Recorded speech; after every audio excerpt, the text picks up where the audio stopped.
Assalamualaikum warahmatullahi wabarakatuh. Kami dari kelompok 6, pada kesempatan kali ini kami akan berdiskusi mengenai mata kuliah elektronika analog dan digital. Tapi pertama-tama saya akan memperkenalkan anggota kelompok kami. Yang pertama saya sendiri Nur Inaya Idil sebagai moderator, selanjutnya yaitu Armiana, Rafika Hutami Putri, Audi Batunggadewi, dan Rian Mizar Mirdad. Adapun pada diskusi kali ini kami akan membahas mengenai 3 pokok pembahasan. Pokok pembahasan yang pertama yaitu contoh repeater dan kelebihan serta kekurangan. Yang kedua yaitu masalah yang mungkin terjadi dalam proses transmisi sinyal. Yang ketiga yaitu apakah relevan untuk kita terus mengaplikasikan penggunaan transmisi analog dalam komunikasi. Untuk mengefisienkan waktu, mungkin kita akan melangkah pada pokok pembahasan pertama, yaitu contoh repeater dan kelebihan serta kekurangan. Mungkin dari saya sendiri, repeater adalah suatu peralatan jaringan yang berfungsi untuk memperkuat sinyal yang dikirim ataupun menyebarkan jangkauan sinyal. Adapun jenis-jenis repeater yaitu radio repeater, optical communication repeater, dan telepon repeater. Nah, mungkin ada dari teman-teman sekalian yang ingin menambahkan atau memberi penjelasan mengenai jenis-jenis repeater, waktu dan tempat saya persilahkan. Baik, izin moderator. Silakan. Di sini saya akan menjelaskan salah satu jenis repeater, yaitu telepon repeater. Nah, jenis repeater ini memiliki fungsi untuk memperkuat sinyal telepon yang melemah karena jarak yang jauh. Alat ini biasanya dipasang di saluran telepon jarak jauh agar sinyal yang diterima antar pengguna selalu bagus. Baik, saya akan menampilkan gambarnya. Nah, bisa kita lihat gambar dari telepon repeater yang fungsinya memperkuat sinyal telepon jarak jauh. Baik, itulah tadi yang bisa saya jelaskan. Saya kembalikan ke moderator.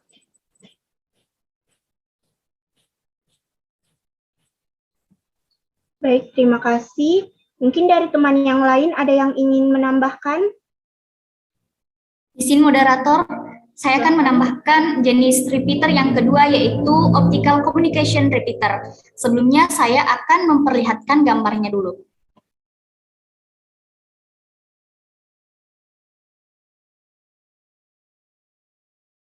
Bisa dilihat gambar optical communication repeater, di mana optical communication repeater ini merupakan suatu jenis repeater yang fungsinya menguatkan jangkauan sinyal pada kabel serat optik atau biasa disebut sebagai fiber optic cable, di mana jenis repeater ini dalam serat kabel optik ada informasi digital yang secara fisik berwujud sebagai light pulses atau pulsa cahaya yang terbuat dari foton yang bisa tersebar secara mengacak dalam kabel serat optik. Di mana repeater ini juga berfungsi sebagai penguat sinyal, di mana biasanya di dalam kabel tersebut terdapat fototransistor. Fototransistor ini yang memang berfungsi untuk dapat mengubah pulsa cahaya atau line pulses dalam bentuk sinyal elektrik dan selanjutnya akan diperkuat dengan adanya amplifier. Sekian dari saya, moderator.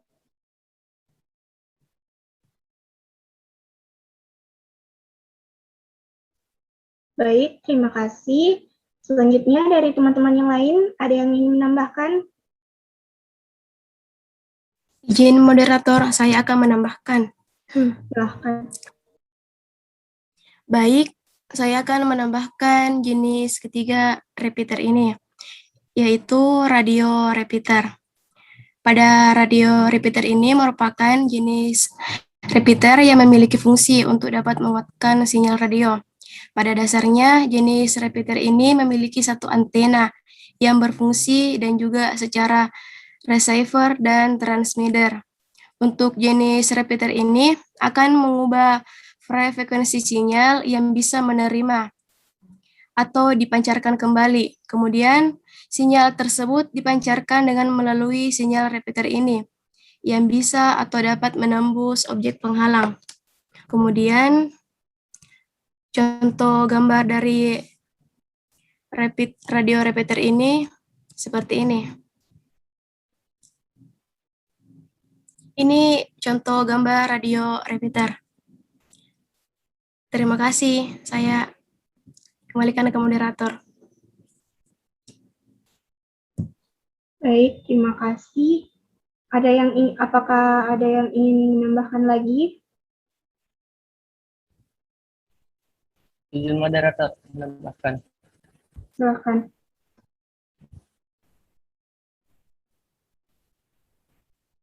WiFi extender juga disebut sebagai repeater dari booster. Ketiga perangkat ini memiliki fungsi dasar yang sama, tetapi dalam pengoperasiannya sedikit berbeda. WiFi repeater berfungsi untuk memperpanjang sinyal WiFi, sehingga komputer Anda yang jauh dari ujung ruangan tetap mendapat sinyal meskipun sudah out of range dari access point. Anda bisa menggantinya. Fungsi WiFi repeater ini sebagai access point atau router biasa.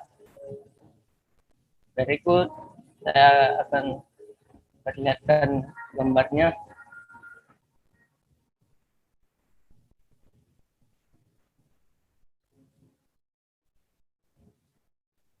Berikut ini adalah WiFi repeater. Saya kembalikan kepada moderator. Baik, terima kasih atas pendapat kalian mengenai jenis-jenis repeater. Selanjutnya kita akan beralih pada kelebihan dan kekurangan repeater. Pertama-tama kita membahas mengenai kelebihan repeater itu sendiri. Dari saya sendiri, kelebihan repeater yaitu sebuah perangkat digital yang memperkuat, membentuk ulang, atau membuat kombinasi dari salah satu fungsi pada sinyal input digital pada transmisi ulang. Mungkin ada dari teman-teman yang lain yang ingin mengemukakan pendapatnya mengenai kelebihan repeater. Saya persilahkan. Baik, izin moderator. Saya akan menyebutkan salah satu kelebihan dari repeater, yaitu repeater bekerja pada sinyal fisik yang sebenarnya sehingga jangan mencoba untuk menginterpretasikan data yang dikirim. Baik, itu yang bisa saya jelaskan, moderator. Baik, terima kasih. Ada dari teman yang lain? Dari saya, moderator, mungkin kelebihan repeater yang paling utama yaitu sebagai memperkuat sinyal. Karena dengan adanya repeater ini, maka sinyal-sinyal akan lebih kuat karena dibantu dengan repeater tersebut. Terima kasih. Baik. Apakah ada yang lain? Saya lagi moderator. Ya, silahkan. Mungkin selanjutnya yaitu kelebihan dari repeater juga bisa bekerja di lapisan fisik, di mana lapisan pertama sebagai model OSI. Itu saja. Baik, terima kasih. Saudara Rian, apakah ada yang ingin ditambahkan?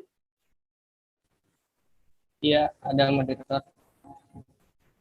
Kelebihannya itu sebuah analog perangkat yang menguatkan input sinyal terlepas dari alam analog atau sinyal.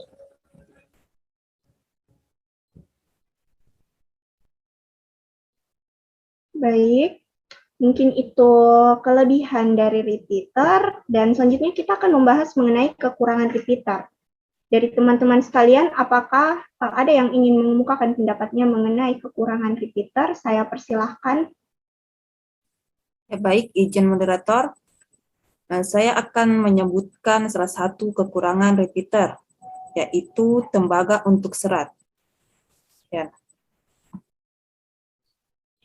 Teman-teman yang lain, apakah ada? Saya moderator. Silahkan. Mungkin kekurangan yang kedua yaitu memanjangkan jarak fisik perangkat jaringan. Baik, terima kasih. Selanjutnya, apakah ada yang ingin menambahkan? Izin moderator. Ya, silahkan. Kekurangan yang ketiga yaitu repeater harus diletakkan di tempat yang tinggi. Terima kasih. Baik, terima kasih. Apakah ada lagi? Ya, saya moderator. Ya. Kekurangannya itu tidak untuk secara serius mempengaruhi kinerja jaringan khusus tersambung dengan media yang berbeda.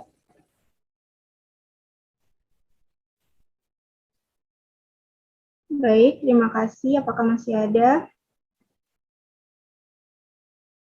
Baik, jika tidak ada, itulah tadi diskusi kami mengenai pokok pembahasan yang pertama. Selanjutnya kami akan beralih pada pokok pembahasan kedua mengenai masalah yang mungkin terjadi pada proses transmisi sinyal. Apakah ada dari teman-teman yang memiliki pendapat mengenai pokok pembahasan kedua kali ini? Saya persilahkan. Izin moderator. Ya. Ya, mungkin masalah yang biasa terjadi dalam transmisi sinyal, yaitu atenuasi, yaitu kekuatan sinyal berkurang atau melemah bila jaraknya terlalu jauh melalui media transmisi, baik dengan menggunakan media transmisi guide seperti kabel atau media transmisi unguide seperti gelombang atau WiFi. Atenuasi biasa terjadi pada sinyal analog karena atenuasi berubah-ubah sebagai fungsi frekuensi. Sinyal yang diterima menjadi penyimpanan dan mengurangi tingkat kejelasan. Oke, baik. Sekian moderator. Baik, terima kasih. Saudara Rian, selanjutnya apakah ada dari teman-teman yang lain yang ingin menambahkan mengenai masalah yang mungkin terjadi dalam proses transmisi sinyal? Izin moderator, saya akan Silakan. menambahkan. Mungkin masalah yang akan terjadi dalam proses transmisi sinyal, yaitu pada delay distorsi. Yaitu gangguan ini biasanya terjadi pada transmisi data dengan menggunakan media transmisi seperti kabel. Gangguan ini sangat kritis terjadi di data digital. Bila suatu rangkaian bit sedang ditransmisikan, baik dengan menggunakan sinyal dialog atau digital, bisa mengakibatkan posisi bit melenceng ke bit yang lain. Gangguan ini biasanya terjadi akibat kecepatan sinyal yang melalui medium yang berbeda-beda, sehingga tiba pada penerima dengan waktu yang berbeda. Terima kasih. Baik, terima kasih Saudara Audiba. Selanjutnya, apakah ada tambahan lagi? Izin moderator, saya akan menambahkan masalah yang ketiga yang terjadi dalam proses transmisi sinyal. Silahkan. Yang ketiga itu ada noise atau derau, di mana gangguan ini terjadi karena adanya sinyal-sinyal yang bercampur atau distorsi yang tidak diinginkan. Noise ini dibedakan menjadi beberapa kategori. Yang pertama yaitu thermal noise. Thermal noise ini terjadi karena adanya agitasi elektron dalam suatu konduktor. Agitasi elektron selalu muncul di semua perangkat elektronik dan media transmisi yang diakibatkan temperatur. Terminal noise juga kadang disebut sebagai white noise. Gangguan transmisi ini tidak dapat dihindari sampai sekarang karena sebagian batasan kemampuan kerja sistem komunikasi. Selanjutnya, kategori yang kedua yaitu intermodulation noise, yang disebabkan karena adanya sinyal-sinyal pada frekuensi-frekuensi yang berbeda yang tersebar pada medium transmisi yang sama, sehingga menghasilkan sinyal-sinyal pada suatu frekuensi yang merupakan penjumlahan atau pengalian dari dua frekuensi asalnya. Hal ini timbul karena ketidaklinearan dan transmitter dan receiver. Itu saja dari saya, moderator. Baik, terima kasih Saudara Rafika. Apakah ada yang lain yang ingin menambahkan? Izin moderator. Silahkan. Baik, saya akan menambahkan kategori dari noise itu yang telah dijelaskan oleh Saudari Rafika. Baik, kita masuk ke kategori yang ketiga, yaitu crosstalk. Baik, gangguan ini terjadi karena sambungan yang kurang baik atau kabel elektrik yang berdekatan dan dapat pula dari gelombang microwave. Misalnya mungkin Anda pernah menerima telepon dari teman Anda, namun beberapa detik ada suara orang lain yang terdengar. Baik, kita masuk ke kategori yang terakhir atau yang keempat, yaitu impulse noise. Impulse noise ini terdiri dari pulsa-pulsa beraturan atau spike-spike noise dengan durasi pendek dan dengan amplitudo yang relatif tinggi. Gangguan ini biasanya terjadi karena kilat atau petir dan mungkin kesalahan dalam sistem komunikasi. Noise ini merupakan sumber utama kesalahan dalam komunikasi data digital dan hanya merupakan gangguan kecil bagi data analog. Baik, sekian moderator, saya kembalikan. Baik, terima kasih Saudara Armiana. Mungkin di sini saya akan menambahkan atau sedikit melengkapi mengenai masalah yang mungkin terjadi pada proses transmisi sinyal. Faktor yang bisa memberikan kontribusi lambatnya jaringan, yaitu yang pertama itu collision. Istilah collision domain mendefinisikan sekumpulan perangkat jaringan di mana data frame mereka bisa saling bertabrakan. Dan yang kedua yaitu bottlenecks. Beban user yang sangat tinggi untuk mengakses jaringan akan menyebabkan bottleneck jaringan yang mengarah pada keterlambatan jaringan. Yang ketiga yaitu serangan Trojan virus. Jika environment jaringan Anda terinfeksi dengan Trojan virus yang menyebabkan sistem Anda dibanjiri oleh program-program berbahaya, maka jaringan akan mengalami suatu congestion yang mengarah pada kelambatan jaringan sistem yang ada. Mungkin itu dari saya pribadi. Apakah ada tambahan dari teman-teman yang lain? Mungkin tidak ada, mungkin cukup. Itulah tadi pembahasan diskusi kami mengenai topik pembahasan yang kedua. Kita akan berlanjut mendiskusikan hal mengenai pokok pembahasan yang ketiga, yaitu berdasarkan perkembangan teknologi komunikasi digital, apakah relevan untuk kita terus mengaplikasikan penggunaan transmisi analog dalam komunikasi. Mungkin saya ingin mendengar pendapat dari teman-teman sekalian. Apakah ada yang ingin memberikan pendapat? Saya persilahkan. Baik, izin moderator. Silahkan. Mungkin di era globalisasi ini yang semakin modern, di mana seluruh teknologi berkembang begitu pesat, ada baiknya hal seperti teknologi komunikasi dikembangkan ke sesuatu yang lebih canggih, yaitu mengikuti perkembangan zaman dengan menggunakan digital transmission. Tapi di satu sisi, kita juga sadar akan banyak hal yang kurang memadai untuk memenuhi kriteria dalam pengaplikasian transmisi digital khususnya di Indonesia. Itu saja bisa saya jelaskan. Mungkin teman-teman ada yang bisa menambahkan? Baik, terima kasih. Apakah baik, silahkan. Langsung saja saya tambahkan ya. Kita juga sadar bahwa masih banyak daerah di Indonesia ini yang sama sekali belum menyentuh listrik. Otomatis penduduknya juga belum tahu bagaimana cara menggunakan sesuatu secara digital atau hal-hal yang lebih modern dari hal-hal yang biasa mereka lakukan. Di mana cara menggunakan sesuatu yang digital ini atau mengikuti era digitalisasi saat ini begitu sulit. Jangankan orang-orang di pulau-pulau yang tidak mengetahui, masyarakat yang berada di daerah yang lebih maju pun belum tentu mereka tahu tentang hal-hal baru tersebut. Jadi, oleh karena itu, listrik pun masih belum tahu akan cara digunakannya teknologi digital tersebut. Sekian dari saya, moderator. Baik, terima kasih. Apakah ada dari teman yang lain yang ingin menambahkan? Mungkin begitu saja. Jadi saya akan menyimpulkan dari kelompok kami. Jadi kelompok kami berpendapat bahwa akan sangat relevan jika penggunaan transmisi analog tetap dijalankan di samping berkembangnya teknologi komunikasi digital saat ini. Dan proses perubahan pun tetap bisa dijalankan dalam waktu yang perlahan tapi pasti.